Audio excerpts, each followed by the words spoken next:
जय माँ दुर्गा आदि शक्ति की जय हो। जय महाकाल, जय जय महाकाल। मैं पंडित अशोक शर्मा उज्जैन वाला सभी जिज्ञासु महानुभावों को नमस्कार करता हूँ। आज हम बात करेंगे भाग्योदय के बारे में कि भाग्योदय कैसे होता है, भाग्योदय के मेन सूत्र क्या हैं, भाग्योदय का जो मेन ग्रह है वो कौन है।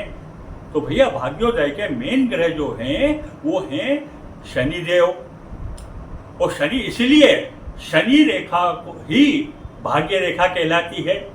और शनिदेव जन्म पत्रिका में 10वें घर के स्वामी हैं, कर्म के स्वामी। और शनिदेव लाभेश यानी कि कुंभ राशि के भी स्वामी हैं, जो काल पुरुष की मेष राशि जो लग्न में होती है उससे शुरू होके मीन राशि जो द्वादश राशियां हैं वो आती है, वो काल पुरुष की राशि कहलाती है। और उसी में शनि महाराज को कर्मेश यानी कि 10वां घर का स्वामी और लाभेश यानी कि कुंभ राशि का स्वामी बताया गया है। शनि महाराज दंडाधिकारी हैं, न्याय करते हैं। और दंडाधिकारी होने से इसीलिए लोग शनि महाराज से डरते हैं, क्यों कि शनि अच्छे को अच्छा और बुरे को वो बुरा कर बताते हैं। वही दंडाधिकारी हैं तो वही सुख के स्वामी है, वही दुख के स्वामी है। शनि महाराज जी आदमी को कितना सुख मिलेगा ये तय करेंगे, और आदमी को कितना दुख करेंगे दिया जाएगा ये तय करेंगे। और राहु और केतु के द्वारा भी वो उस आदमी को दुख और सुख प्रदान करते हैं। इसलिए शनि महाराज को हम बारंबार प्रणाम करते हैं। नीलांजन समभासम रविपुत्रम यमाग्रजम छाया मार्तंड संभूतम तन्नमामि शनिश्चरम। शनि महाराज जी दरिद्रता को देने वाले हैं, शनि महाराज जी धन देने वाले हैं, शनि महाराज जी सुख देने वाले हैं, और शनि महाराज जी दुख देने वाले हैं। आप मेरा वीडियो देख रहे हैं, आपको अच्छा लग रहा है, आप अपने दोस्तों को शेयर करिए जिससे ज़्यादा लोग इसका लाभ ले सकें। आगे के सूत्र बताने से पहले मैं आपको ये बताना चाहता हूँ कि पर्वत कैसे देखे जाते हैं। तो जो पर्वत है, जैसे अपन ने देखा ये बुध पर्वत, सूर्य पर्वत, शनि पर्वत, गुरु पर्वत, ये अंगूठे की यहाँ का जो गादी नुमा भाग है ये शुक्र पर्वत, और ये छोटी उंगली के नीचे का ये गोलाई लिया हुआ भाग है ये चंद्रमा पर्वत। तो ये पर्वत कैसे देखे जाता है? तो पर्वत में 3 प्रकार होते हैं। एक उभार लिए हुए, हथेली पे जब हम उंगली घुमाते हैं तो जब उभार लिए हुए रहेगा वो विकसित पर्वत होता है, ठीक है ना। दूसरा समतल पर्वत, यदि वो उभार लिए हुए नहीं है वो समतल है तो वो समतल पर्वत। और यदि वो गड्ढेनुमा है तो वो अविकसित पर्वत, ठीक है साहब, माने कमजोर पर्वत होता है। अविकसित माने कमजोर, समतल माने बराबर सामान्य। तो इस प्रकार से पर्वत को देखना है। आप हाथ की उंगलियां घुमा के उभार, समतल और अविकसित पर्वत देखे जाते हैं। आंखों से भी आप देख सकते हो, यदि हथेली में उभार दिखता है आंखों से, या वो पर्वत समतल दिखता है या गड्ढेनुमा दिखता है। यदि पर्वत उभार लिए हुए है तो वो उच्च पर्वत है, वो उसका प्रभाव ज्यादा है। यदि वो समतल है यानी कि सामान्य है, और यदि वो गड्ढेनुमा है यानी कि कमजोर है। ये बात आप ध्यान रखना। अब हम देखते हैं कि रेखाएं कैसे देखी जाती है। तो क्योंकि अपने को जब रेखाएं देखना पड़ेगी कि भाग्य का कैसे होता है और भाग्योदय कब होएगा, तो उसके लिए रेखाएं देखने के लिए आपको ध्यान रखना पड़ेगा कि रेखाएं कैसी देखी जाती है। तो रेखाएं देखने के लिए हम ये देखते हैं कि यदि रेखा गहरी है तो वो ज्यादा प्रभावी है। गहरी रेखा ज्यादा प्रभावी होती है।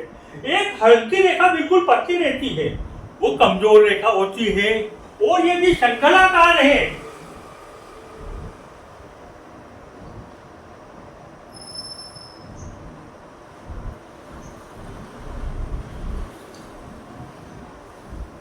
तो रेखा कमजोर रेखा है, यानी कि उस ग्रह का प्रभाव, वो जिस भी ग्रह की रेखा है वो रेखा कमजोर है। यदि रेखा टूटी हुई है तो जहां जहां से टूटी हुई है वहां से आप ये समझना कि वो रुकावट बताती है, वो अशुभ स्थिति बताती है। यदि वो टूटी हुई है किंतु इस प्रकार से है, यानी कि वो उसकी पूर्ति कर रही है और उसको टूटी हुई नहीं माना जाएगा और वो अशुभ स्थिति नहीं बताएगी। यदि रेखा टूटी हुई है और वहां पे चतुर्भुज का निशान है, रेखा टूटी हुई है और वह चतुर्भुज का निशान है, यानी कि उसका जो टूटन के कारण जो अशुभ स्थिति थी वो अच्छी स्थिति में बदल गई है। यह चीज आपको रेखा देखते टाइम ध्यान रखना है। देखिए कि यदि शनि रेखा चंद्र पर्वत से निकलती है और शनि पर्वत पर जाती है, यानी कि आदमी का जो भाग्योदय होएगा वो उसकी माता उसमें सहायक रहेगी, माता सहायक रहेगी या माता की पत्नी की जगह पे जो भी है, जैसे मौसी है, जैसे भाभी है, जैसे काकी है, माँ की पत्नी की ऊपर जो है उनकी सहायता से उसका भाग्योदय होगा।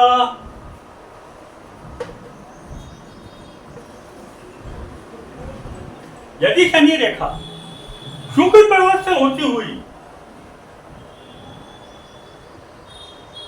शनि पर्वत पे जाती है, यानी कि आपके जो रिश्तेदार हैं, आपके रिश्तेदार, आपकी पत्नी के रिश्तेदार, उन रिश्तेदारों के सहयोग से आपका भाग्योदय होगा, ये मान के चलिए आप।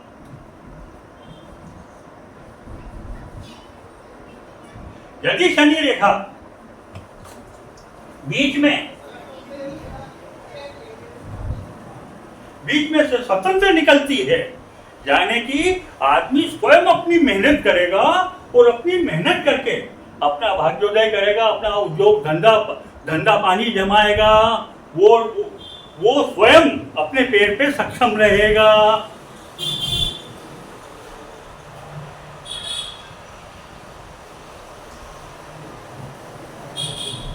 शनि रेखा टूटी हुई होगी तो कमजोर होगी। यदि किसी हाथों में शनि रेखा नहीं रहती है, अब यदि शनि रेखा नहीं रहती है तो क्या ऐसे लोगों का भाग्योदय नहीं होगा? नहीं। फिर आपको क्या करना चाहिए? तब आपको यह देखना है कि वो पर्वत कौन कौन से डेवलप हैं।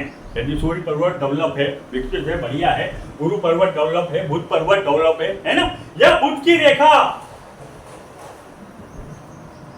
बढ़िया है, या सूर्य की रेखा बढ़िया है, या गुरु पर्वत पे चतुर्भुज का निशान है, या गुरु पर्वत पे त्रिभुज का निशान है, तो वो शनि रेखा की पूर्ति कर देते हैं और ऐसा व्यक्ति का भाग्योदय इन ग्रहों की और इन चिन्हों की सहायता से होता है। तो शनि रेखा नहीं है, ऐसे लोगों को घबराना नहीं चाहिए। और यदि शनि आपको अच्छे फल नहीं दे दिया है तो शनि महाराज की आराधना करना चाहिए, शनि की चीजें दान देना चाहिए।